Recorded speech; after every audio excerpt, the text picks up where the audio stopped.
thanks for joining me. My name is Mark Wubben, and in my spare time, I maintain a Node.js test runner called Ava. Maybe you've heard of it. As foreshadowed by the title of this talk, I'm not really here to talk about Ava, but you should totally check it out. Now, in my day job, I work as principal product engineer at Monolith, which is a financial service provider in the cryptocurrency space in the UK and Europe. I'm not really here to talk about that either, but of course you should totally check it out. This is not a talk about test runners, nor a talk about cryptocurrencies or how I write tests in the office. Instead, it's a talk about what I think we should strive for in our profession and the role that software testing can play. My job at Monolith and my hobby of maintaining a test runner give me what I hope is an interesting perspective on this. So to start us off, let's look at an engineering project delivered in the Netherlands back in the 90s, costing nearly €500 million. It was a success. 2 million people rely on it, and yet it's rarely been used. So this is the Maasland storm surge barrier. It protects Rotterdam and the surrounding area from storm surges. So if I zoom out a bit on the map, you start to see like all the towns around it. I grew up somewhere north of that, but Rotterdam is down here. Now, of course, the Dutch are somewhat famous for holding the sea at bay, and typically we build dikes or levees, as they're also known, as a wall to keep the water out. And the land around this waterway is protected by dikes. But in the 80s, the Dutch determined that the dikes were not high enough. So the obvious solution is you make them higher, right? But to do that, to increase the height of a dike, you need to widen the base. And this is hard to do when you have centuries-old towns built next to the dikes. Legacy code, if you will. So relocating these towns would have cost a fortune and taken decades, and a more creative solution was required. Elsewhere in the country, we have this, which is the Offslide dike. And it separates the North Sea from what is now a lake, but what used to be known as the Southern Sea. But because it separates, a sea from a lake, it's pretty easy to widen this and to make it higher, which is a project that is on the way right now. Oh, and there is one other problem, which is that back in the 80s, Rotterdam Harbor was the world's largest seaport. I think it's still top 5 or definitely top 10. You can't quite close that off because, well, where are all the containers going to go? So just like how with NPM, we built the world's largest package registry, the Dutch built one of the world's largest movable structures. So there's 2 gates. Let's see if I can play this. Here we go. There's 2 gates that can be floated into the waterway and lowered, protecting the hinterland from storm surges. Each gate is 22 meters high, 210 meters wide, backed by 237 meter long trusses resting on the world's largest ball joint with a diameter of 10 meters for a combined weight of nearly 15,000 tons. And this is all controlled by a computer because you can't have anxious operators close off a busy port because a storm is brewing. So the humans have been replaced by 200,000 lines of C++ code. And the test suite is 250,000 lines. But this is not your average piece of code. The system was designed using formal methods. And you can find a 20-year-old paper on that, and it's only going to cost you €40. Now, I'm not going to recommend that for your next React component, but it makes me pretty confident that my family will keep their feet dry. So my apologies for this diversion into real-world engineering, but I think there are some insights that we can take away from this barrier. So for instance, it doesn't actually fully close, which you can kind of make out here. There's a small gap between both arms because you don't really want them crashing into each other because who knows what kind of damage that would do. But, makes you think about achieving 100% code coverage, right? They don't even care about keeping all the water out. They just have to keep almost all the water out. So, code. As a profession, and I'm guilty of this myself, we can be terribly focused on code, new APIs, new frameworks, fretting about tech debt, And this can be fun, and it keeps us busy, and it makes it look like we're doing stuff. So at Monolith, I'm a product engineer. And instead of talking more about engineering, I think we should talk a bit about product. So we build products to serve a customer. So for Monolith, that's individuals. For the storm surge bearer, that's 2 million individuals and businesses, and a good chunk of the Dutch economy.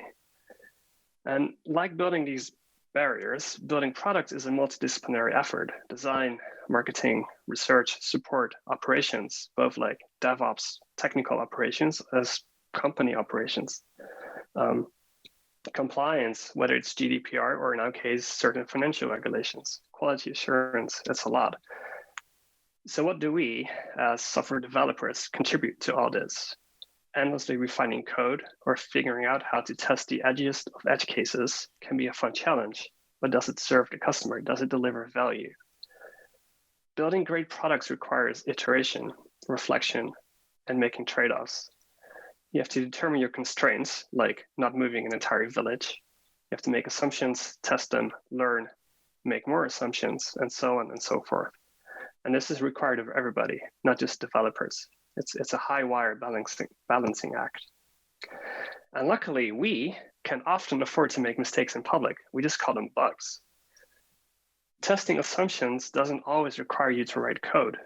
In fact, if you assume that writing code is the most expensive part of the process, then we should test as many assumptions as possible with the fewest lines of code as possible. At other times, it's most effective to write a bunch of spaghetti code, put it live, learn from what happens, and then change it again. Speed over quality, so you can learn more quickly and deliver more value faster. And with apologies to my Italian coworkers for insinuating that spaghetti does not have quality. Now, I can hear you cry, what about tech debt? I know, building products is not easy. It requires extensive collaboration between people who have radically different ways of defining and solving problems. As long as everybody is aligned on delivering the value to the customer, you'll stand a good chance of succeeding. But of course, there are things we can do as software developers to help with this process. And yes, that does involve testing. Because the problem with rapidly writing software is that at some point, you're done. If not with the project, then with that servers or those UI components. And when you're done, you move on. And then you have to go back and make changes. And you don't know if you've broken anything. So that storm surge barrier, they test it every year just to make sure the mechanism still works. Summertime, do some maintenance, no storms coming. Then late September, float it in, see if you can close it. Which sounds easy enough, right? But you got to be pretty confident that it will also float back out, because you can't block the seaport for days. That would be very expensive. And probably all that software that drives it also receives the occasional update. So good thing they have a whole process for verifying its correctness. Now, I've long thought of code being a reflection of how you understand the problem. So the clearer your understanding of, the clearer your code. And as the problem changes, so must the code. And the iteration that is required to build good products is what causes the problem to change, and therefore the code to change. So good tests also reflect the problem, as well as the constraints that are imposed on the code. But more importantly, good tests provide confidence. Confidence that the problem is solved by your code.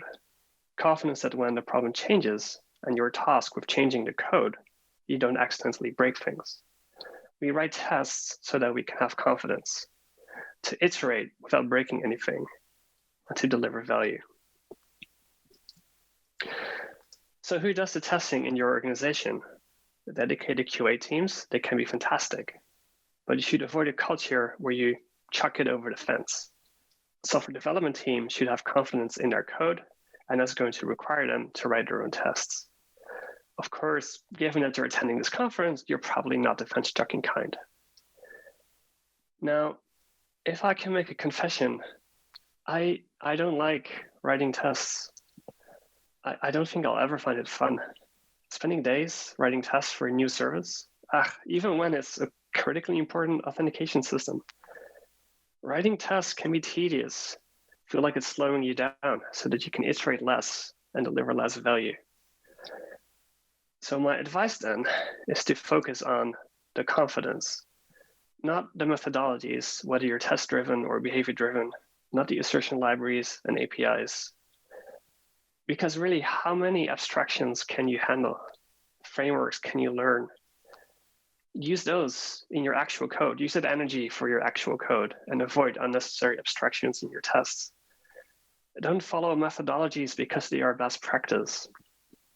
Instead, do what makes sense for you and your team. Are you building better products or are you wasting time? So the code I tend to write runs in the backend. And within that context, I found that integration tests are good if they reflect a problem that you're solving. If you can't use an integration test, but you want to test a critical area of the code, then use a unit test. Constraints, they often show up in input validation, and that's where you really want to test edge cases. But most importantly, write code. Write code that tests, be confident, and build awesome products. Thank you, and I hope to chat with you in a Q&A.